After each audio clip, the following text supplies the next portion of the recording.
Hi Jhansi, எப்படி நாம் கத்திரிக்கோள் கத்திகளை வீட்டிலேயே சாணை பிடிப்பது? ஹாய் ஃப்ரெண்ட்ஸ், இப்ப நான் சொல்ல போற மெத்தட் கிட்டத்தட்ட நாங்க 20 வருஷமா யூஸ் பண்ணிட்டு இருக்க ஒரு மெத்தடு.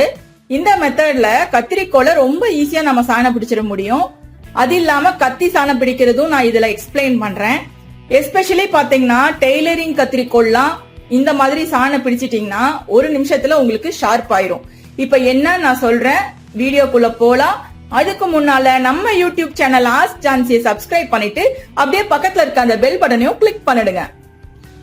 பொதுவா நம்ம துணியெல்லாம் கட் பண்றதுக்கு டெய்லரிங்க்கு யூஸ் பண்றது இந்த மாதிரி கத்திரிக்கோள் தான் யூஸ் பண்ணுவோம். இது ஸ்டீல் கத்திரிக்கோள்.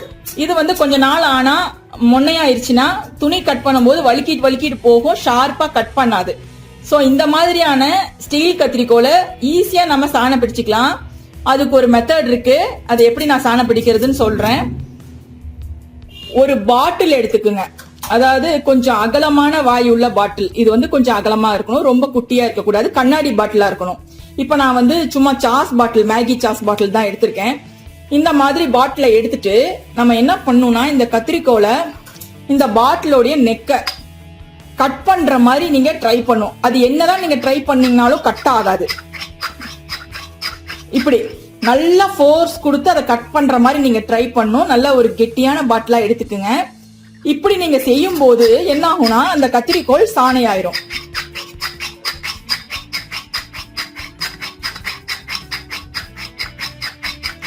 இந்த மாதிரி ஒரு 2-3 மினிட்ஸ் செஞ்சாலே போதும். நல்ல ஃபோர்ஸ் கொடுத்து அந்த பாட்டில கட் பண்ணணும்னா நீங்க என்ன செய்வீங்களோ அந்த மாதிரி செய்யணும். நீங்க எவ்வளவுதான் அழுத்தம் கொடுத்தாலும் பாட்டில் கட் ஆகாது. சோ நீங்க பயம் இல்லாம செய்யலாம். இப்படி நீங்க செஞ்சுட்டு அதுக்கப்புறமா பாருங்க, இப்ப நான் மூவ் பண்ணும் போதே எனக்கு தெரியுது அந்த ஷார்ப்னஸ் ஆயிருக்கிறது. முதல்ல ஃப்ரீயா மூவ் ஆச்சு, இப்ப நல்லா 2 பிளேடும் ஒன்னோட ஒன்னு உரசி தான் மூவ் ஆகுது. உங்களுக்கு சந்தேகமா இருந்தா நான் சொன்னதை செஞ்சு பாருங்க. ஏன்னா நான் கட்டிங் எந்த அளவுக்கு வரும்னு டெமோ பண்ணி காமிச்சா கூட உங்களுக்கு புரியாது. நீங்க உங்க வீட்டுல ட்ரை பண்ணி பார்த்துட்டு எனக்கு கமெண்ட்ல சொல்லுங்க எப்படி இருந்ததுன்னு. செம்மையா சாணை ஆயிரும்.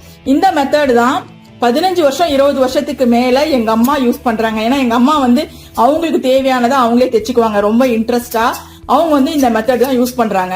இந்த மெத்தட் இது வரைக்கும் நீங்க எந்த வீடியோலயும் பாத்துருக்க மாட்டீங்கன்னு நினைக்கிறேன். இது ரொம்பவே சூப்பரான மெத்தடு. எஸ்பெஷலி கத்திரிக்கோளுக்கு ரொம்ப ரொம்ப அருமையான மெத்தடு. இப்ப அடுத்ததா நம்ம கத்தி எப்படி சாணை பிடிக்கிறது அப்படின்னு பாக்கலாம். கத்திய நம்ம பல முறைகள்ல சாணை பிடிக்கலாம். சின்னதா அதுக்குன்னு ஒரு எக்யூப்மெண்ட் நெட்ல கிடைக்குது, அதை வாங்கி வச்சும் சாணை பிடிக்கலாம். அல்லது ஈஸியா வீட்லயே சாணை பிடிக்கிறதுக்கு உங்ககிட்ட இந்த மாதிரி அலுமினியம் ஃபாயில் பேப்பர் இருந்ததுன்னா கொஞ்சம் எடுத்துக்கோங்க. எடுத்து இந்த பேப்பரை நல்லா கிரஷ் பண்ணிக்கங்க. கிரஷ் பண்ணிட்டு இதுக்குள்ள இந்த கத்திய வைங்க. இப்படி வச்சுட்டு இந்த கத்திய கொஞ்சம் கேர்ஃபுல்லா பாத்துக்குங்க, கையில கட்டாகாம இருக்கணும். இப்படியே நீங்க தேய்ச்சிங்கன்னா உங்களுக்கு சாணை ஆயிரும். கொஞ்ச நேரத்திலே நல்லா ஷார்ப் கிடைக்கும் உங்களுக்கு இந்த மாதிரி செய்யும் போது. ஆல்டர்னேட்டிவா உங்களுக்கு இந்த அலுமினியம் ஃபாயிலுக்கு பதில் நீங்க உப்பு காயத்தை கூட யூஸ் பண்ணலாம். உப்பு காகிதத்திலேயே ரொம்ப மெல்லிசான உப்பு காகிதம்னு கேட்கணும், சாண்ட் பேப்பர்னு கேட்கணும். அதை வச்சு நீங்க இதே போல சாணை பிடிக்க முடியும். அதுவும் நல்லா உங்களுக்கு ஷார்ப்னஸ் கிடைக்கும். இப்படி நம்ம தேய்க்கும் போது கத்தியில துருப்பு இருந்ததுன்னா, இரும்பு கத்தியா இருந்தா கொஞ்ச நாள் யூஸ் பண்ண துருப்பாயிரும். அந்த மாதிரி துருப்பு இருந்ததுனாலும் நமக்கு கேட்கும். இது கட் ஆயிரும். கட் ஆயிடுச்சுன்னா திரும்பவும் நீங்க இப்படி வச்சு இப்படி ஃபோல்டு பண்ணி ஒரு 2 மினிட்ஸ் நீங்க பண்ணீங்கனாலே போதும், நல்லா உங்களுக்கு ஷார்ப் ஆயிரும். பாருங்க, நல்லா ஷார்ப் ஆயிருக்கு, பளபளன்னு ஆயிருக்கு. இந்த மெத்தட்ல நீங்க கத்திய சாணை பிடிச்சிட முடியும். அடுத்ததா நம்ம கட்டரை எப்படி சாணம் பிடிக்கிறதுன்னு பார்க்கலாம். நான் வெஜிடபிள்ஸ் எல்லாமே கட் பண்றதுக்கு இதை தான் யூஸ் பண்றேன். எனக்கு இதுல பழகிட்டதுனால இது ரொம்பவே ஈஸியா இருக்கும். சோ இதையும் நம்ம சாணம் பிடிக்கணும்னா 2 மெத்தட்ல சாணம் பிடிக்கலாம். ஒன்னு இதை வச்சு அலுமினியம் ஃபாயில் பேப்பர் வச்சு தேய்க்கலாம். அல்லது இன்னொரு ஈஸி மெத்தட் இருக்கு. அது என்னன்னா, இந்த மெத்தட்ல கொஞ்சம் நல்லா நமக்கு எஃபெக்டிவா இருக்கும். என்ன அப்படின்னா, ஒரு லெமனை எடுத்துட்டு கொஞ்சமா கட் பண்ணிக்கங்க. இப்படி சின்னதா ஒரு ஸ்லிட் பண்ணிக்கோங்க. லெமன் நமக்கு வேஸ்ட்லாம் ஆகாது, திரும்ப யூஸ் பண்ணிக்கலாம். இத இங்க வச்சுக்கோங்க. இப்படி வச்சுட்டு நம்ம இந்த லெமனை இப்படி ஒரு 20 டைம்ஸ் நல்லா இழுக்கணும். இப்படி செஞ்சோம்னாலே இது உங்களுக்கு நல்லா ஷார்ப் ஆயிரும். அதுக்கப்புறம் நீங்க கட் பண்ணி பாருங்க, உங்களுக்கு ரொம்ப ஸ்மூத்தா ஈஸியா உங்களுக்கு கட் ஆகும். எதை கட் பண்ணீங்கனாலும், அது வெங்காயமா இருந்தாலும் சரி, பொட்டேட்டோவா இருந்தாலும் சரி, இதுல நம்ம ஈஸியா கட் பண்ணிட முடியும். இந்த லெமனை விட ஒரு பெஸ்டானது எதுவுமே கிடையாது. ரொம்ப முன்னையா இருந்ததுன்னா நீங்க வந்து ஃபர்ஸ்ட் இந்த அலுமினியம் ஃபாயில் ஷீட் வச்சு கொஞ்சம் ரப் பண்ணிட்டு அதுக்கப்புறமா நீங்க லெமன் போட்டு தேய்ச்சிங்கன்னா இன்னுமே உங்களுக்கு பெஸ்ட் ரிசல்ட் கிடைக்கும். பாத்தீங்கன்னா இதுல வந்து நீங்க வந்து ஃபர்ஸ்ட் தேய்ச்சிக்கோங்க. இதுல தேய்ச்சிட்டு அதுக்கப்புறமா இந்த லெமன் வச்சு நீங்க தேய்ங்க.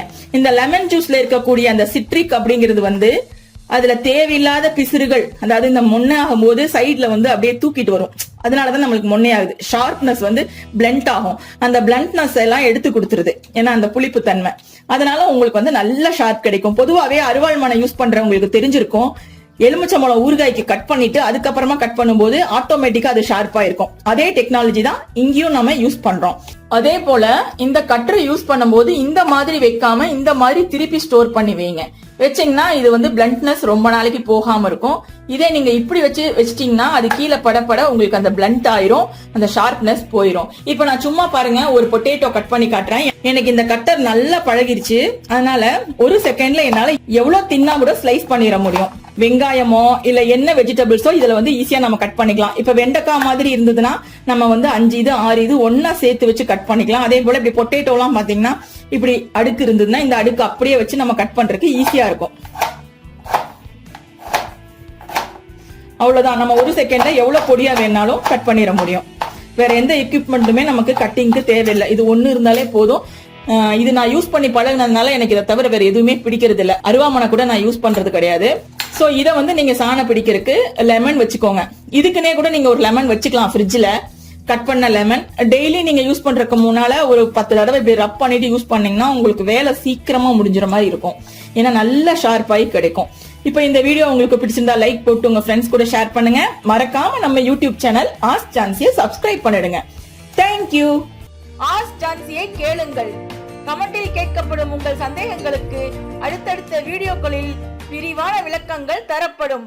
இந்த வீடியோ பிடிச்சிருந்தா லைக் பண்ணிட்டு ஷேர் பண்ணிட்டு மறக்காம ஆஸ்க் ஜான்சி சேனலை சப்ஸ்கிரைப் செய்யுங்க. நன்றி.